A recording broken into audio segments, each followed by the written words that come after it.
नमस्कार मंडळी, नवीन एका इंटरेस्टिंग व्हिडिओमध्ये सर्वांचं मनापासून स्वागत आहे। मित्रांनो, सिम कार्ड बंद ठेवल्यास आता तुम्हाला दंड भरावा लागणार आहे।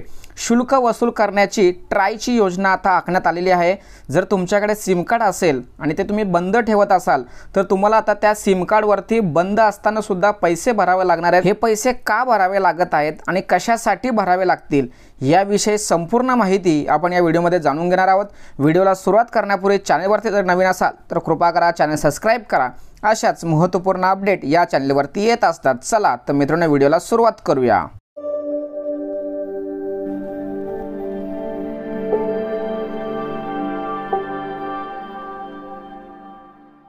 तर मित्रांनो, जर तुम्ही तुमच्या मोबाईलमध्ये 2 सिम कार्ड ठेवत असाल आणि त्यातील एक कार्ड बंद असेल तर अशा सिम कार्डवर तुम्हाला शुल्क भरावे लागण्याची शक्यता आहे। हे शुल्क एक रकमी किंवा वार्षिक आधारावर घेतले जाणार आहे। ट्रायने मोबाईल फोन लँडलाईन नंबरसाठी मोबाईल ऑपरेटरकडून शुल्क आकारण्याची योजना तयार केली आहे। त्यामुळे कंपन्या हे शुल्क वापरकर्त्यांकडून वसूल करू शकतात। मोबाईल ऑपरेटर त्यांचा वापरकर्ता सोडून जाईल या भीतीमुळे बऱ्याच काळापासून बंद असलेले सिम कार्ड बंद करत नाहीत। नियमानुसार सिम कार्ड दीर्घकाल रिचार्ज न केल्यास ते काळ्या यादीमध्ये टाकण्याची तरतूद आहे। अशा परिस्थितीमध्ये ट्रायने मोबाईल ऑपरेटरवर दंड आकारण्याची योजना आखली आहे। याचा भार टेलिकॉम कंपन्या सामान्य वापरकर्त्यांवरती टाकू शकतात। तर मित्रांनो, आता हे शुल्क का वसूल केलं जातं, कशासाठी वसूल केलं जातं ते पाहूया। देशामध्ये सध्या मोबाईल नंबर मिळण्याची समस्या खूप मोठ्या प्रमाणात निर्माण झाली आहे। बहुतेक मोबाईल वापरकर्ते त्यांच्या सिम कार्ड फोनमध्ये 2 सिम कार्ड वापरतात। त्यामुळे एक कार्ड चालू असते तर दुसऱ्याचा वापर खूप मर्यादित असतो किंवा तो बंदही असतो। अशा वेळेस काही वापरकर्ते एकापेक्षा जास्त मोबाईल सिम कार्ड वापरत असतात।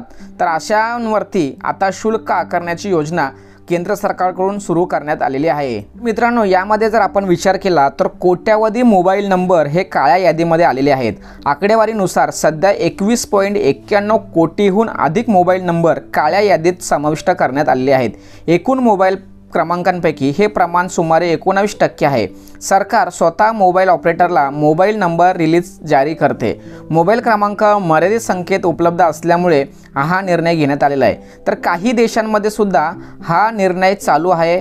आणि समजा आता इथे ऑस्ट्रिया, सिंगापूर, ब्रिटन किंवा जे काही देश आहेत, दक्षिण आफ्रिका असेल, स्वित्झर्लंड असेल, नायजेरिया असेल, डेन्मार्क असेल, यासारख्या देशांमध्ये हा शुल्क आकारला जातो। कारण त्या ठिकाणी सुद्धा अशी परिस्थिती निर्माण झाली की त्या ठिकाणी इतर लोकांना, वापरकर्त्यांना सिम कार्ड देण्यासाठी सिम कार्ड नाही आहे। म्हणून केंद्र सरकारने सुद्धा हा निर्णय भारतामध्ये सुरू करण्यासंदर्भात योजना आखली गेली आहे। म्हणून मित्रांनो, जर तुमच्याकडे सिम कार्ड असेल तर तो कायदेशीररित्या बंद करा। जर बंद केला नाही तर मात्र तुम्हाला त्या सिम कार्डवरती वार्षिक किंवा महिन्याला पैसे भरावे लागणार आहेत।